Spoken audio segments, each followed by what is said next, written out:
gente, hoje o Sem Filtros não é só sobre amor, é sobre coragem. Eita. Coragem de sentir, coragem de viver, de assumir, mesmo quando o mundo tenta te fazer esconder. Porque amar, todo mundo ama, mas nem todo mundo tem coragem de sustentar esse amor. E hoje a gente vai falar de um amor real, construído, espiritual, que representa muita gente que ainda não consegue viver o seu. Sem filtros, sem medo, só verdade. Então seja muito bem-vinda, Nath. Estou muito feliz por ter aceitado o convite. Obrigada. Gente, a Nath é uma pessoa assim incrível.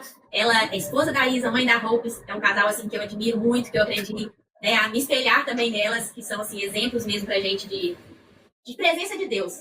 Eu falo que eu sempre vejo Deus na relação delas e eu acho que é por isso que inspira tanto.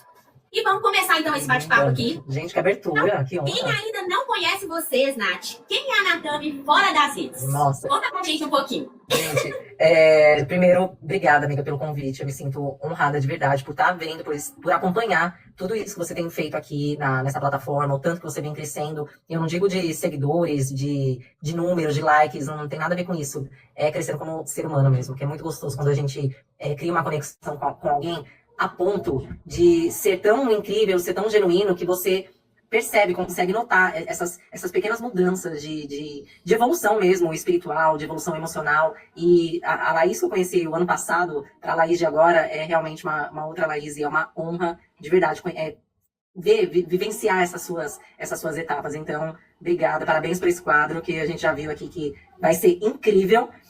E bora lá, né, galera? Bora lá. Bora. Bom, essa pergunta é uma pergunta muito engraçada, que parece que é uma coisa tão fácil a gente falar da gente, né? Mas é uma das perguntas mais difíceis que tem.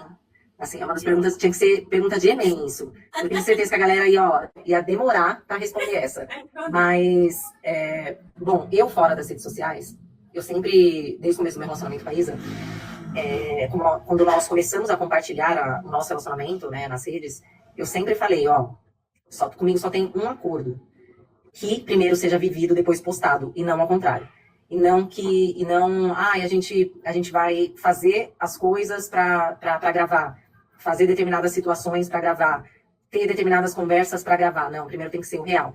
Então, muito do que as pessoas veem nas redes sociais realmente tem um pedacinho meu, é um pedaço real, mas eu fora das redes, eu sou...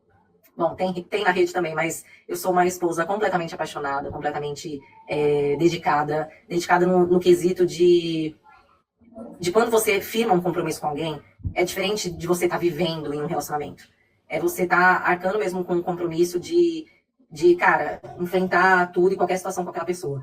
Então, eu sou comprometida, eu sou uma mulher comprometida com a minha esposa, eu sou uma mulher, principalmente, em primeiro lugar, comprometida com Deus. Sou babona como mãe.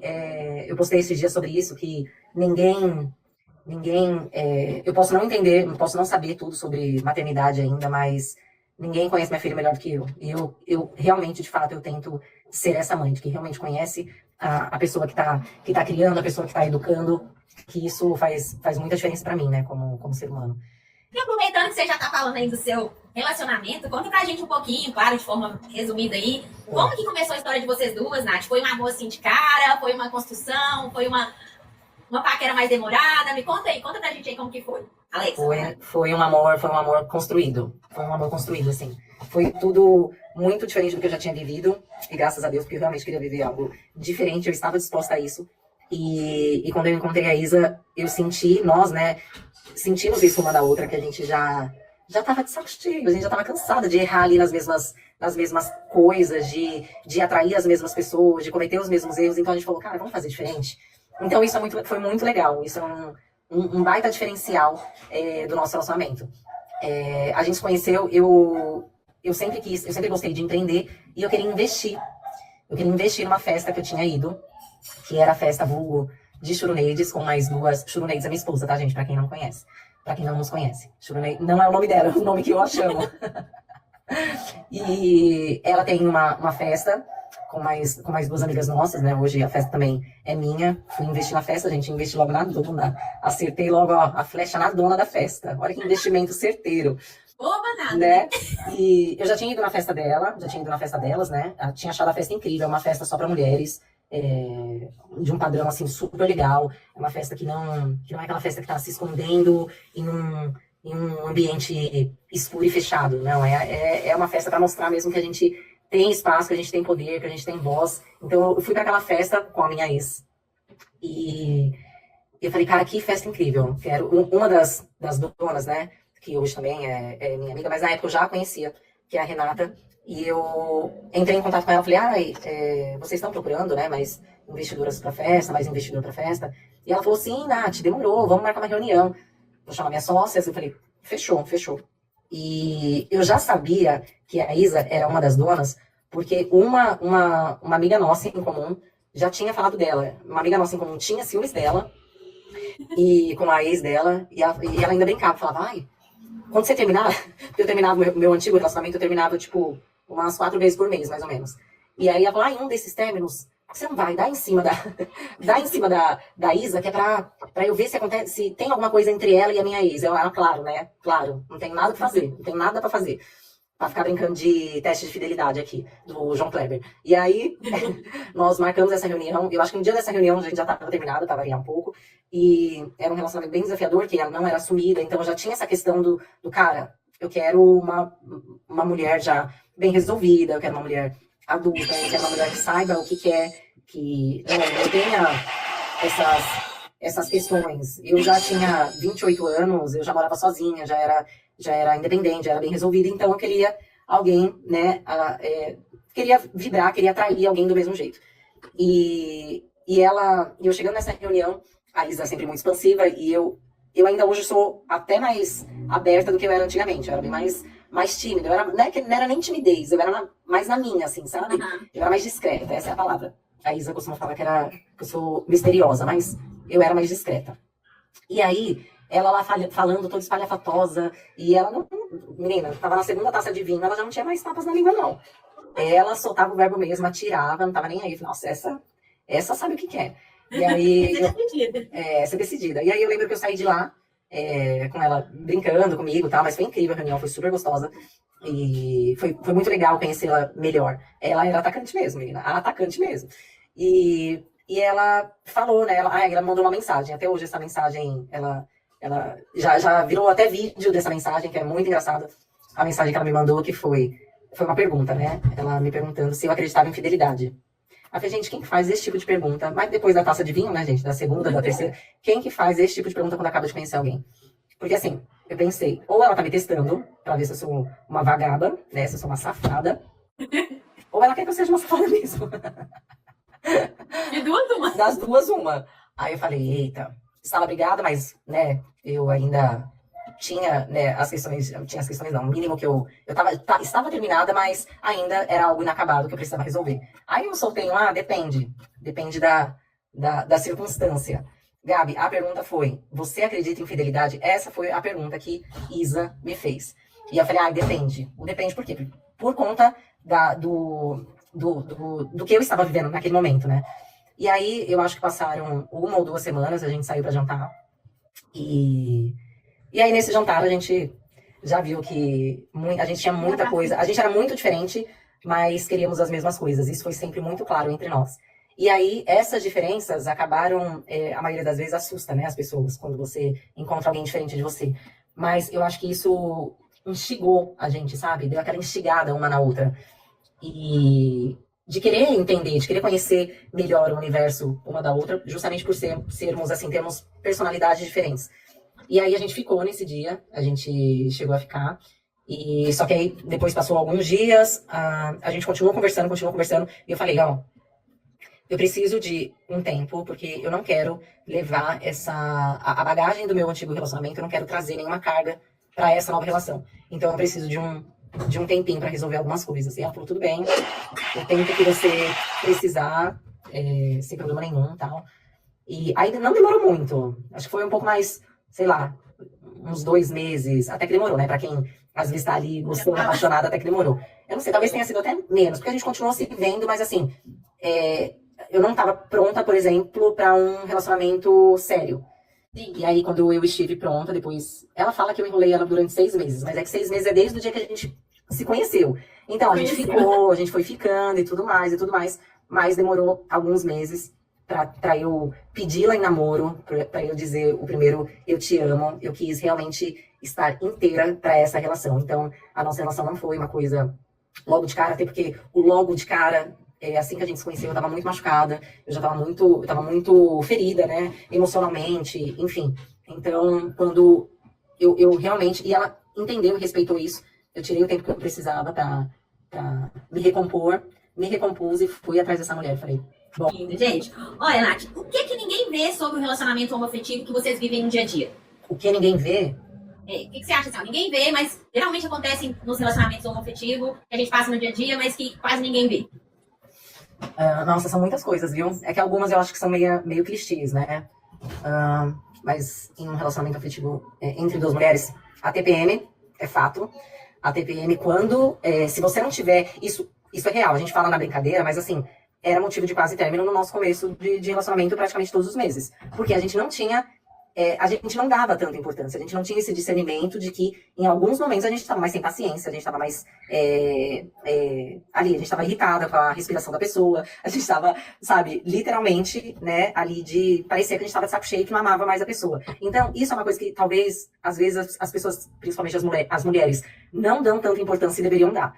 Porque, claro que existem mulheres TPMs e TPMs, tem mulher que não tem TPM. Mas, às vezes, ela acha que não tem.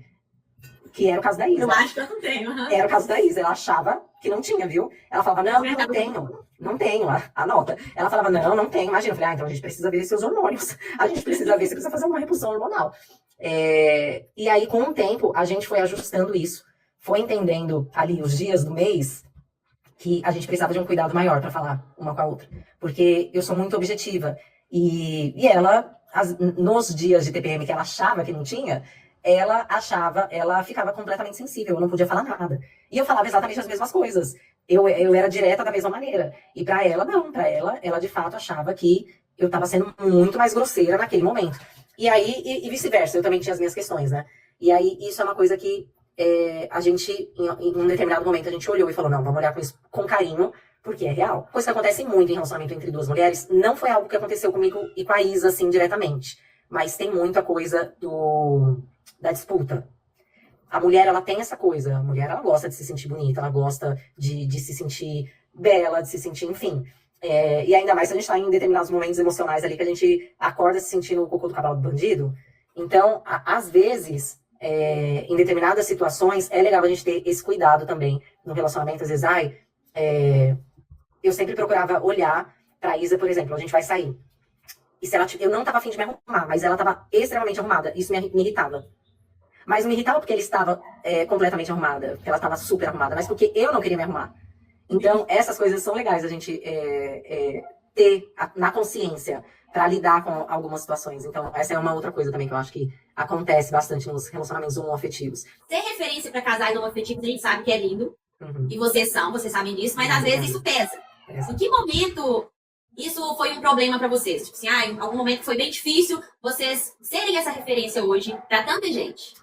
Às vezes, sendo bem assim, rápida na resposta, quando a gente vai gravar algum conteúdo. Às vezes, quando a gente vai gravar, a gente sabe, tem um tema ali e vai gravar um conteúdo.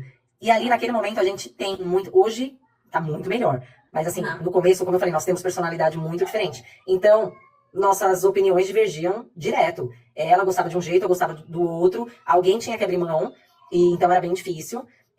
Mas aí a gente ia gravar algum vídeo de relacionamento que falava sobre um relacionamento extraordinário, incrível, e a gente tava ali brigando. E por coisas super bestas, por coisas, detalhezinhos ali, sabe, bobos, que a gente poderia ter resolvido facilmente, e aí aí aquilo pesava. Porque assim, pra gravar um vídeo falando sobre relacionamento, cara, você tem que, né, ter uma coerência ali. E a gente tava se desentendendo, a gente tava se irritando uma com a outra, a gente tava ali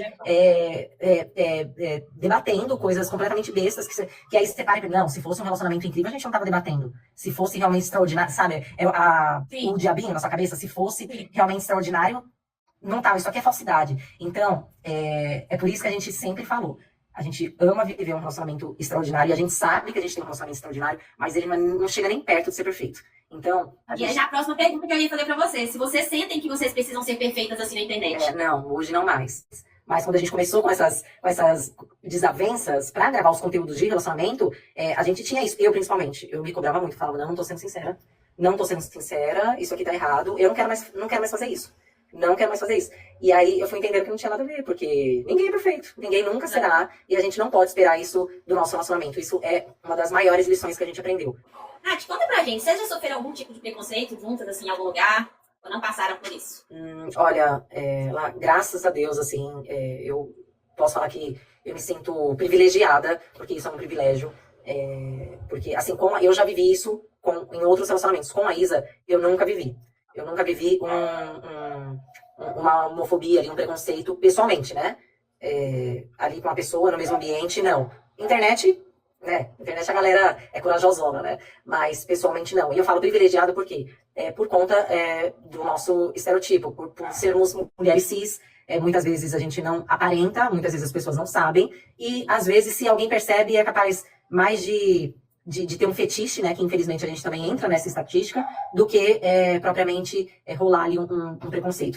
O fetiche é tão ruim e tão uó quanto o preconceito. O preconceito ainda é muito mais sério, claro. Mas não. Então, por esse motivo, eu acredito que não. Eu acho que talvez se fôssemos mulheres de desfém, eu acredito que elas sofram muito mais. Conta pra gente aqui, a gente sabe, eu mesmo sou uma pessoa, igual eu falei com você, eu vejo muito Deus em vocês, assim, então vamos falar um pouquinho dessa espiritualidade e conecta com a gente, né?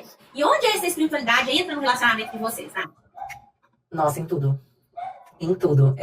Hoje a gente considera o nosso casamento como uma trindade mesmo. Eu vou fazer até esse símbolo é engraçado, mas é real.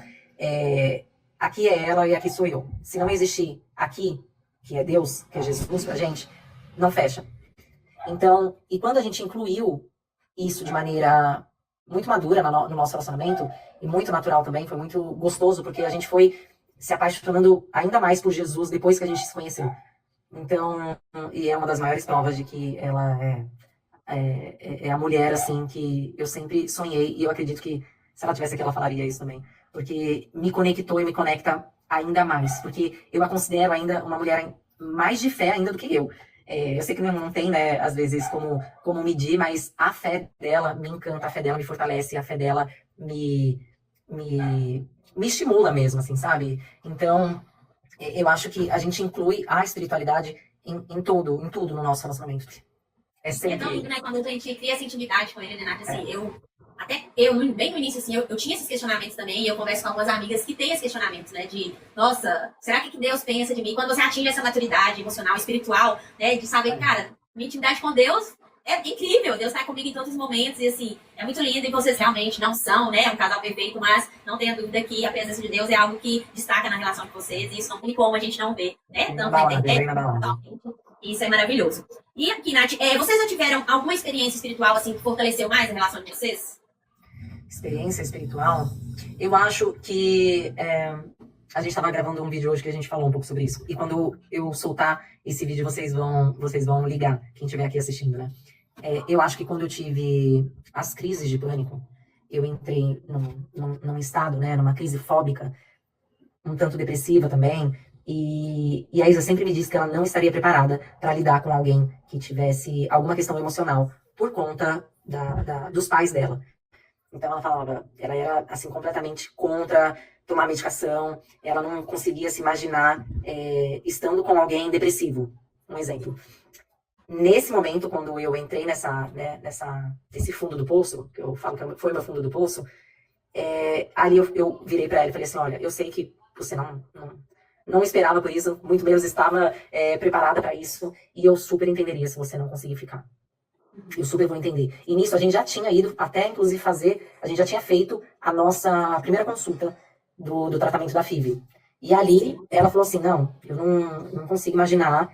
Em um determinado momento ela desabafou pra mim, né? Ela falou, não consegui imaginar eu tendo um filho com alguém, essa pessoa de cama, porque eu não conseguia sair da cama, eu não conseguia comer, não conseguia dormir, enfim, eu não saía de casa. E ela... E naquele momento, a gente, né, foi um momento que, como todo mundo, a gente se apega ainda mais, né, a Deus, a gente se apegou muito, se apegou demais, e foi, assim, uma das coisas mais incríveis, transformadoras, tanto para ela quanto para mim, ver o quanto ela amadureceu nessa situação, porque ela precisava viver aquilo para amadurecer, para ser a mãe, para ser a mulher que ela é hoje, e assim como eu também. O que foi a decisão de vocês terem a roupa? ela foi tomada no nosso primeiro jantar. Sapatão, né, amiga? Não, é claro que a conversa foi já no primeiro jantar. Falei, ó, é o seguinte, não tô mais pra gracinha, não tô mais pra gracinha, quero ser mãe. Ela, eu também. Meu sonho é construir uma família. Eu falei, eu também. Eu falei, mas eu quero gerar. Ela falou, eu não. Então, Tudo certo. tudo mais que certo, tava tudo perfeito. E aí, a gente, com o decorrer do nosso relacionamento, a gente não quis pular etapas, a gente, como eu falei, quis fazer tudo diferente, mesmo sendo sapatão emocionada, a gente falou, não, vamos fazer tudo direitinho. A gente namorou, a gente noivou, a gente casou, a gente criou ali principalmente, né, depois dessa questão da síndrome do pânico, a gente criou um amadurecimento emocional, uma blindagem ali do nosso casamento, que levou um tempo, precisou de um tempo, e a gente falou, é agora ou nunca. Eu sou mais de, vamos fazer, bora, vamos, eu sou mais, a Isa, ela é um pouco mais medrosa, então tudo ela pensava, não, mas eu não sei se a gente tá bem financeiramente, eu falei, cara, Deus vai prover. Deus vai prover, essa é uma coisa que a gente fala muito para as meninas que nos procuram, né, perguntando sobre isso, porque, cara, se a gente imagina como os nossos pais, eles até poderiam ter essa preocupação, mas assim, não é como é hoje. A preocupação de dar o melhor para o seu filho. Nossas mães tinham 4, 5 filhos, a geração dos nossos pais, então, eram em 10, 12. Então, é tipo assim, um vai cuidar do outro, onde come um, come dois, né? Mais ou menos isso. Então, eu falei, olha, vamos, eu acho que a gente tem que acreditar. Até porque se Deus permitiu, colocou isso no nosso coração e permitir que a gente, que dê certo, que a gente consiga, né, ser mãe, o resto ele vai fazer. Então, e aí, claro que com certeza com a chegada da roupa, muita coisa, né, mudou na relação de vocês. E nós sabemos também que quando se torna mãe, o principal objetivo ali sempre é o filho, né? Esquece o resto e é o filho. E hoje, vocês duas como mães, qual o maior medo de vocês? Como mães. Como mães, medo em relação a ela? A ela. Primeiro que você falou algo que a gente hoje não romantiza mais, que sim, muda muito o relacionamento. Mas aí é você ter isso em mente e estar disposta que vocês vão ir para um outro nível de relacionamento. Que o seu relacionamento, e claro, se vocês tiverem, né, às vezes, entre um casal hétero, acontece. Mas se vocês estão planejando, olhem, entendam, analisem, conversem sobre tudo que tem para conversar. Tudo que tem para conversar. Porque depois isso vai fazer diferença. E em relação medo como mãe, olha, meu medo como mãe, eu posso falar o da Isa também, porque ela já me confidenciou, mas o meu medo como mãe, eu acho que que eu não vou nem falar que é o que aconteça algo com ela, mas de que ela não seja feliz, sabe? Eu acho que o meu maior medo é de que ela não conheça a felicidade, mas é um medo que, sinceramente, se dissolve a cada dia, enquanto eu vejo a criança linda e alegre que ela tá se tornando. Então, eu tinha, acho que esse medo era mais forte antes, assim. Agora tá se dissolvendo.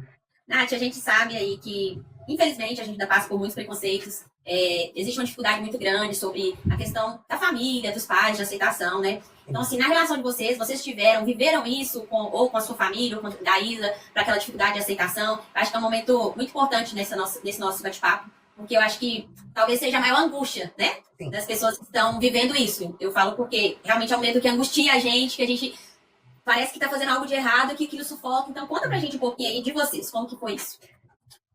Desculpa.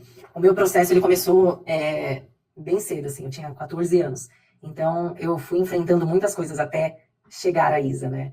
E na verdade, eu acho que a gente fala muito, principalmente eu gosto muito de falar, porque eu sei que tem muitos adolescentes, meninas, meninos, que nos seguem, nos acompanham e querem exatamente o que você falou, que a maior angústia é essa, como me assumir, meus pais não vão me aceitar. Então, uma das coisas que eu mais falo principalmente para as mais novas, tenham paciência. Eu sei que ser adolescente é cruel, porque as nossas emoções, os nossos hormônios estão, tudo à flor da pele, a gente sente muito mais, né, quando a gente é adolescente, a gente sente em dobro, em triplo, enfim, uma coisa que hoje a gente resolveria assim, com uma pequena importância, quando a gente é adolescente, a gente fala, meu Deus do céu, vai acabar o mundo. Mas a gente sabe que isso é passageiro, então tenham essa paciência.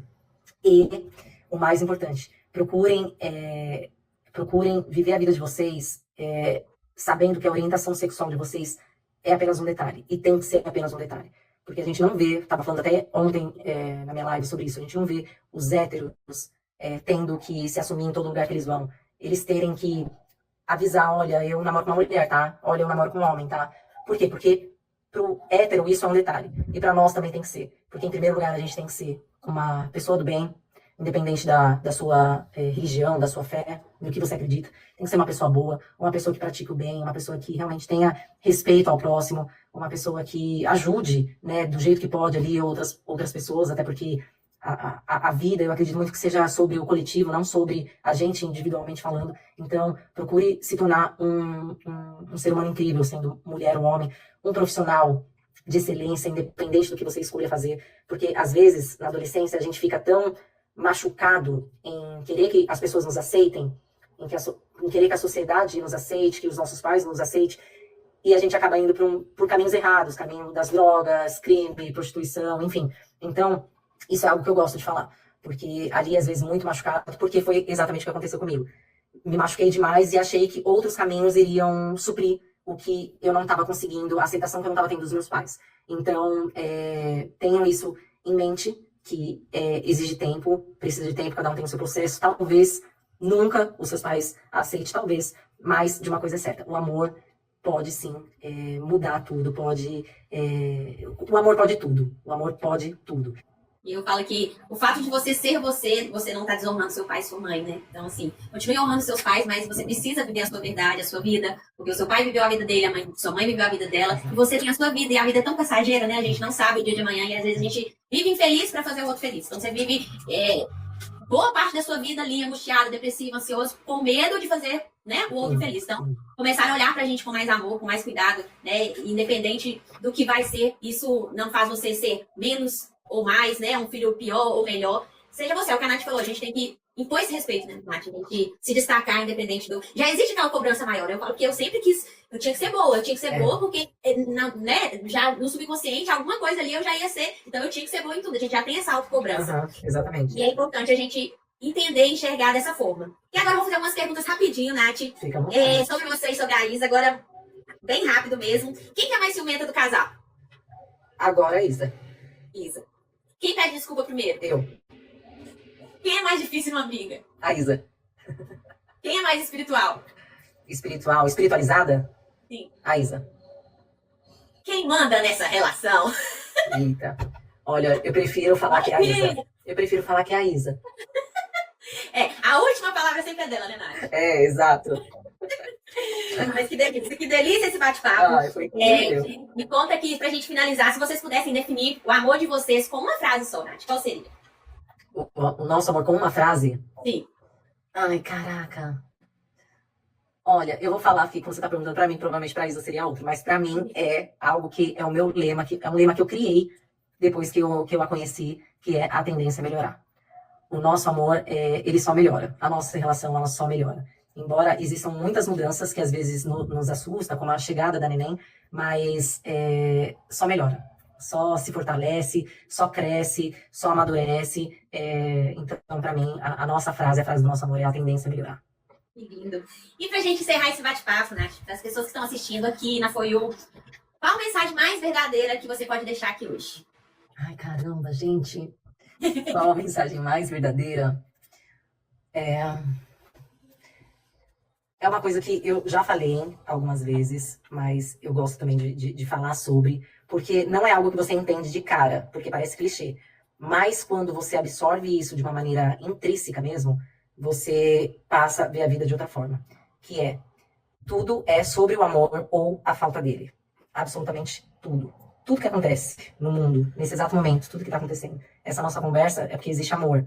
Se a gente estivesse brigando, seria porque era a falta dele. Então, tudo que acontece no mundo ou é sobre o amor ou é sobre a falta de amor. Então, o amor realmente é a coisa mais importante do mundo. E quando a gente começa a olhar as situações, as pessoas, com esse pensamento, a gente entende que às vezes algumas coisas podem ser feitas para melhorar de uma maneira específica, que envolva mais amor, que envolva mais empatia, que envolva... E a empatia que eu falo, gente, não é essa empatia que a galera usa a rodo aí, não. Não é você se colocar no lugar do outro. É você não precisar se colocar no lugar do outro para entender que aquilo dói, ou que aquilo fere. Então, é isso. Hoje, então, gente, não foi só uma entrevista, né? Foi um lembrete que o amor existe, que ele resiste. E que mesmo com medo, ainda vale a pena existir. E se essa conversa tocou você, já durma hoje de uma maneira diferente, já converse com Deus, já agradeça a Deus por você ser você. E se você ainda não tem coragem de ser você, esse é o momento de você ser você, de olhar para dentro de você com mais amor, com mais respeito, com mais carinho, entender que Deus é amor e Deus prega o amor, né? Então, eu brinco assim, se você fosse Deus e tivesse que julgar um casal homoafetivo, o que você faria? Será que Deus iria apontar mesmo, se Deus é amor? Então, assim, eu acho que hoje a preocupação maior, assim, é sobre esse julgamento. Até muitos pais mesmo, talvez o preconceito vem desse medo, né? Tipo assim, já vem com, a igreja não aceita, e aí vem coisas lá do passado e vai trazendo. Então, assim, é importante você se aceitar primeiro, porque às vezes a gente quer a aceitação do outro, mas a gente não se aceita, né? Então, assim, eu espero que esse episódio não tenha sido só uma conversa, mas que seja um abraço para vocês que precisavam ouvir isso aqui hoje, porque amar não deve ser um peso, deve ser liberdade. Caraca! Então, eu agradecer muito por esse bate-papo incrível, por você ter disponibilizado seu tempo, você sabe que admiração, respeito, amor que eu tenho por vocês, pela família de vocês, e estou muito feliz de você ter aceitado esse convite. Eu tenho certeza que nós tocamos muitas vidas aqui, eu acho que Deus sempre tem um propósito em tudo. Eu tenho certeza que nós não estamos aqui nessa plataforma só para conversar, a gente está para alcançar vidas, alcançar almas. E eu sei que em tudo que a gente faz, a gente coloca Deus, então não tem como dar errado. Eu quero agradecer muito, muito, muito, dizer que eu amo muito você. Nós também, amiga. Eu te amo demais, você foi um presentaço aqui dessa plataforma. E, cara, você tá de parabéns, você tá muito apresentadora. Você é louco, que isso? Tá muito profissa. Gente, eu amei. Gente. Eu pensei assim, ó. Semana passada eu fiquei super nervosa. Pensei, semana que vem eu vou estar melhor. A suadeira tá pingando na mão aqui. Amiga, mas não se esqueça, a tendência é melhorar. Você vai ver, quanto mais você fizer isso, você vai ficar cada vez mais incrível. Mas pra mim, na boa, você tá sensacional, tá espetacular. Sério, parabéns por essa ideia genial e genuína, porque isso aqui é uma entrega. Isso aqui não é uma coisa que você está fazendo a troco de algo, é uma entrega, é o que você falou. Espero que se a gente tiver conseguido tocar uma pessoa já é um presente, se tiver conseguido acalentar ali uma pessoa que está com o coração machucado, que está sofrendo, angustiado, eu acho que a gente já atingiu o nosso objetivo. E parabéns por essa iniciativa, parabéns por isso, parabéns por trazer tanta alegria, esse sorriso maravilhoso, essa vozinha mineira, cheia de amor e carinho. Obrigada mais uma vez pelo convite.